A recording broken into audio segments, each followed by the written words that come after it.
Coba deh bayangin, sesosok bintang laut warna pink tinggal di bawah batu, terus senyumnya lebar banget hampir setiap saat. Sahabatnya spons kuning yang tinggal di nanas. Udah pasti kan? Kita lagi ngomongin Patrick Star. Selama ini kita kenal dia ya sebagai simbol kemalasan lah. Karakter yang jujur aja, nggak tajam-tajam amat. Profesinya aja, dia sendiri yang ngaku ahli dalam seni tidak melakukan apa-apa. Nah, tapi gimana kalau aku bilang, citra yang kita kenal itu kayaknya cuma di permukaan aja.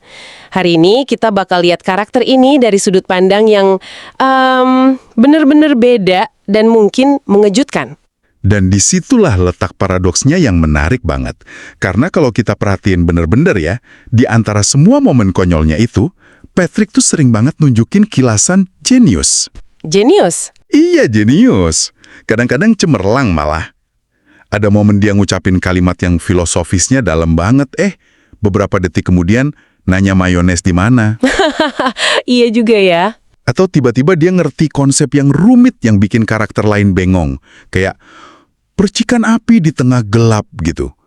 Ini kan jadi bikin kita nanya, sebenarnya siapa sih Patrick Star ini? Tepat. Jadi yuk kita bedah bareng-bareng apa sih sebenarnya yang terjadi di balik tatapan kosongnya itu? Iya. Apa dia beneran jenius yang sengaja ngembunyiin pinternya di balik topeng kebodohan? Atau ini cuma ya kebetulan komedi aja dari penulisnya? Gitu kan? Misi kita sekarang adalah nyelamin kepribadiannya yang ternyata jauh lebih rumit, nyari bukti-bukti tersembunyi, dan yang paling penting, coba ngertiin filosofi hidupnya dia. Jadi siap-siap aja, kita akan bongkar misteri bintang laut paling ikonik di dunia. Oke, buat mulai, kita butuh semacam kerangka lah buat ngerti cara mikirnya dia yang unik ini. Ada beberapa analisis menarik yang pakai indikator Myers-Briggs atau MBTI. Oh, MBTI. Dan hasilnya, jujur aja, lumayan bikin kaget.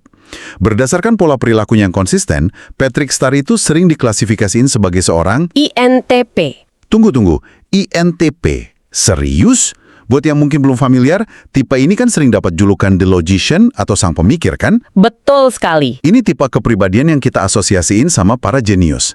Kita ngomongin orang kayak Albert Einstein, Bill Gates, atau bahkan Sherlock Holmes. Gimana ceritanya Patrick yang pernah susah buka toples masuk kategori yang sama? Ini kayak bercanda nggak sih? Hahaha, aku ngerti skeptisnya. Tapi kuncinya itu bukan di tingkat IQ, tapi di proses kognitifnya. Coba kita bedah satu-satu. I itu untuk introvert. Jelas banget itu mah. Jelas banget kan? Dia beneran hidup di bawah batu, jauh dari keramaian. Temennya dikit banget, dan dia kelihatan nyaman banget sendirian. Terus N untuk intuitif. Artinya, dia lebih fokus ke dunia ide dan konsep abstrak daripada kenyataan di depannya. Dia itu hampir selalu hidup di dalam kepalanya sendiri. Ah, bener juga. Itu ngejelasin banyak hal. Kayak pas dia nyiptain konsep wumbo entah dari mana, terus dia pertahanin dengan logika internal yang aneh tapi konsisten. Nah, itu dia. Dia nggak peduli itu bukan kata beneran. Di dunianya dia, itu masuk akal banget. Tepat. Dan yang paling penting nih, T untuk thinking. Keputusannya itu basisnya logika, bukan perasaan. Kedengerannya aneh, tapi dia itu sebenarnya rasional loh, dalam kerangka logikanya sendiri. Dia sering jadi suara objektif yang nenangin SpongeBob yang emosional. Iya ya, SpongeBob kan panikan banget. Iya kan? SpongeBob bakal teriak, "Patrick, kita akan mati!" Dan Patrick dengan tenang bakal jawab sesuatu yang absurd tapi logis dari sudut pandangnya dia. Dia proses situasi apa adanya, tanpa filter emosi. Aku jadi kepikiran, ini ngejelasin dinamika persahabatan mereka dengan sempurna. SpongeBob itu emosi murni, sementara Patrick, biarpun konyol, sering jadi jangkar logikanya. Terus P yang terakhir gimana? Perceiving. P, perceiving. Artinya dia lebih suka hidup fleksibel dan spontan daripada pakai rencana yang kaku. Dia benci struktur. Dia payah banget bikin rencana, tapi nyaman dengan rutinitas simple. Bangun, sapa SpongeBob, main, tidur. Hidup tanpa beban. Betul. Jadi, pas kita gabungin semua ini, introvert yang hidup di dunia idenya sendiri, pakai logika internal yang aneh, dan ngindarin rencana, kita dapat gambaran Patrick Star yang akurat banget. Kerangka INTQ ini bukan soal seberapa pinter dia, tapi gimana otaknya bekerja. Oke, aku mulai bisa nerima nih, kerangka teorinya ternyata pas banget. Tapi kan teori tetap butuh bukti nyata. Kalau dia emang punya mesin jenius, kita pernah lihat mesin itu nyala nggak? Yuk, kita buka loker barang buktinya. Haha, boleh. Momen apa aja di mana topeng bodohnya ini agak kebuka dikit? Contoh paling jelas dan paling sering dibahas itu tentu dari episode Patrick Smartpants. Di situ kan, abis kecelakaan, otak Patrick ketukar sama brand koral yang bikin dia jadi super jenius. Oh iya? Tapi bagian paling menariknya bukan pas dia jadi pinter, tapi momen sebelumnya. Pas kepalanya kebuka, kita lihat otaknya yang asli itu digambarin penuh sarang laba-laba sama debu. Ini metafora visual yang kuat banget loh. Jadi bukan otak yang kecil atau rusak ya? Bukan. Ini otak yang besar dan kompleks, tapi udah lama nggak dipakai. Seolah-olah sengaja dimatiin. Bener. Dan pas otak barunya aktif, kita lihat potensi penuhnya. Dia nggak cuma jadi pinter, dia jadi intelektual yang gila sih. Dia bisa bikin alat canggih, ngomong pakai kosakata rumit, sampai dia ngeremehin Sandy dan Squidward. Itu dia. Dua karakter terpintar di Bikini Bottom disebut bentuk kehidupan yang berfungsi lebih rendah. Itu nunjukin kalau potensi buat jadi kayak gitu sebenarnya udah ada di dalam dirinya. Itu contoh yang paling kelihatan. Tapi ada juga momen-momen yang lebih halus dan menurutku lebih menarik. Ingat episode Secret Box? Oh, yang SpongeBob penasaran banget isinya apa? Iya. Pas SpongeBob nanya, terus kepribadian Patrick tiba-tiba berubah total. Dia jadi serius banget, natap tajam, dan ngomong dengan suara berat, "Intrik batin pikiran saya adalah sebuah enigma." Gila kalimatnya. Puitis banget. Puitis dan filosofis. Terus, beberapa detik kemudian, dia balik lagi jadi dirinya yang biasa dan mikirin susu tumpah. Ya ampun, aku inget banget adegan itu. Peralihannya cepat dan aneh banget. Dari filsuf jadi balita dalam sekejap. Iya kan? Dan itu bukan satu-satunya. Aku jadi keinget episode pas mereka ngecat rumah Tuan Crab. SpongeBob panik takut catnya netes. Patrick dengan tenang bilang, "Hentikan SpongeBob. Berhenti bertingkah seperti manusia gua. Kita punya teknologi." Lalu? Lalu dia ngambil komputer dan ngehancurin ke dinding buat buka kaleng cat. Itu perpaduan sempurna antara ide cemerlang dan eksekusi yang benar-benar bodoh. Tepat. Ide awalnya logis, pakai alat buat mempermudah. Tapi interpretasinya soal alat itu yang nyeleneh. Ada lagi contoh luar biasa dari episode soal kata-kata umpatan. Oh, yang itu. Di awal episode, Patrick kan susah banget baca tulisan simple di tempat sampah. Kayak anak kecil baru belajar ngeja. Tapi begitu dia lihat kata umpatan, dia nggak cuma bisa baca lancar. Dia juga ngejelasin artinya. Dia ngejelasin fungsinya secara linguistik sebagai penguat kalimat. Dia berubah dari buta huruf jadi ahli tata bahasa dalam hitungan detik. Gimana coba itu mungkin? Semua ini mulai ngebentuk sebuah pola yang susah diabaikan ya. Ini bukan lagi sekedar lelucon acak. Rasanya terlalu konsisten buat jadi kebetulan. Ini ngebawa aku ke inti karakternya, filosofi hidupnya yang paling terkenal, seni tidak melakukan apa-apa. Nah, Selama ini kita semua ngetawain itu dan nganggepnya puncak kemalasan. Tapi setelah lihat semua potensi ini, aku jadi curiga. Jangan-jangan ada makna yang jauh lebih dalam di balik filosofi itu. dan kecurigaanmu itu beralasan banget. Patrick pernah dengan bangga bilang dia itu master dalam seni tidak melakukan apa-apa, bahkan menang penghargaan. Yang mungkin nggak kita sadari, konsep ini punya kemiripan luar biasa sama gagasan filosofis kuno dari Taoism yang disebut Wu Wei. Wu Wei. Kedengarannya rumit. Apaan tuh artinya? Secara harfiah, Wu Wei itu artinya tidak beraksi atau tindakan tanpa usaha.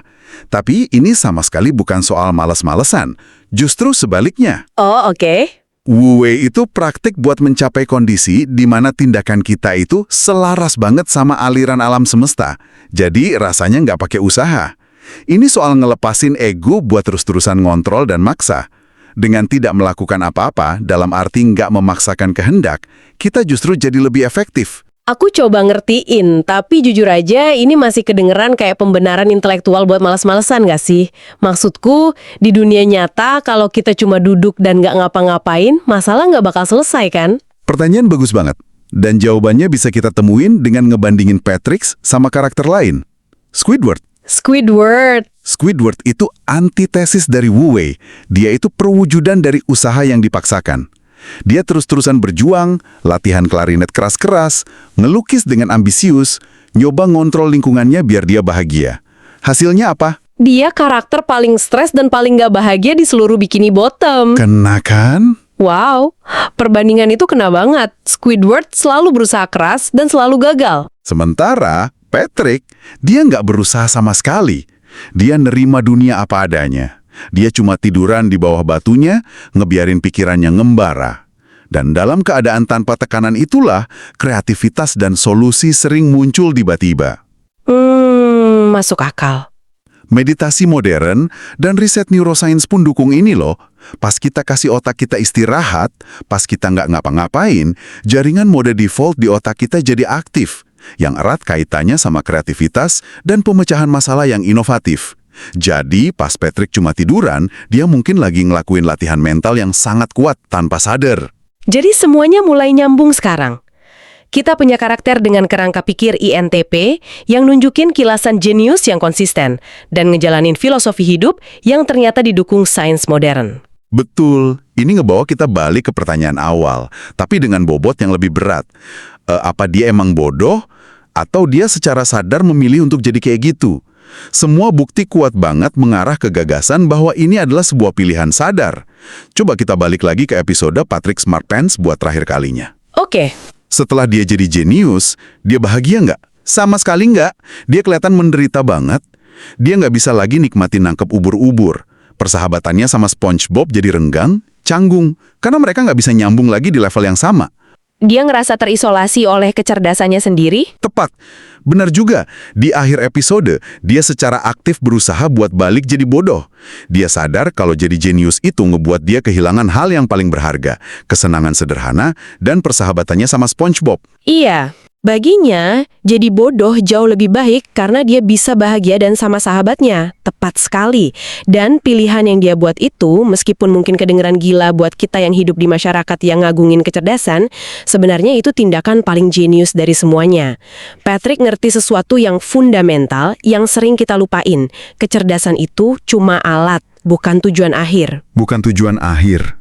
Kecerdasan gak akan pernah bisa ganti nilai kebahagiaan sejati dan hubungan antar manusia yang tulus. Jadi, dia secara aktif menolak standar sukses dari dunia. Dia nggak peduli jadi yang paling pinter, dia cuma pengen bahagia. Dia milih jalan yang ngasih dia kedamaian, bukan jalan yang dianggap benar sama orang lain.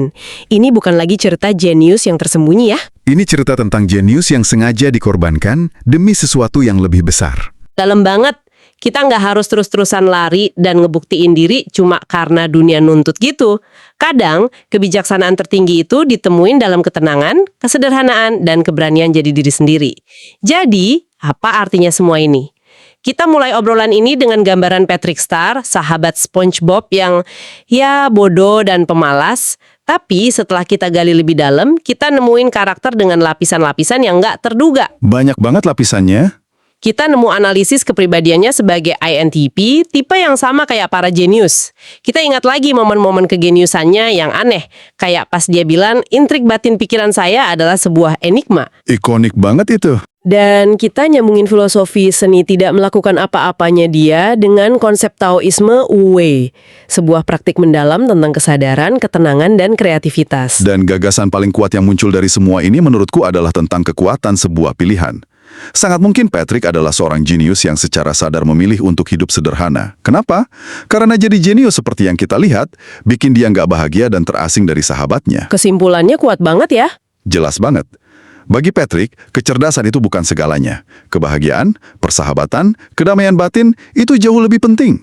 Dia nolak tekanan sosial dan dengan berani milih jalan hidup yang bikin dia benar-benar gembira. Pada akhirnya kisah Patrick ini bukan cuma soal karakter kartun di bawah laut. Ini kayak cermin yang maksa kita buat ngaca soal nilai-nilai yang kita pegang dalam hidup kita sendiri. Setuju. Ini ngebawa kita ke sebuah pertanyaan penting buat direnungin. Dalam hidup kita, seberapa sering sih kita ngejar sesuatu yang kita pikir seharusnya kita mau? Pinter, status, pencapaian, sambil mungkin nggak sadar ngorbanin hal yang sebenarnya bikin kita bahagia. Kalau kalian dihadapkan pada pilihan serupa, punya kecerdasan luar biasa yang mungkin bikin kalian ngerasa sendirian, atau kebahagiaan sederhana dikelilingi orang yang kalian sayang, mana yang bakal kalian pilih? Dan apa sesungguhnya arti kebahagiaan sejati buat kalian?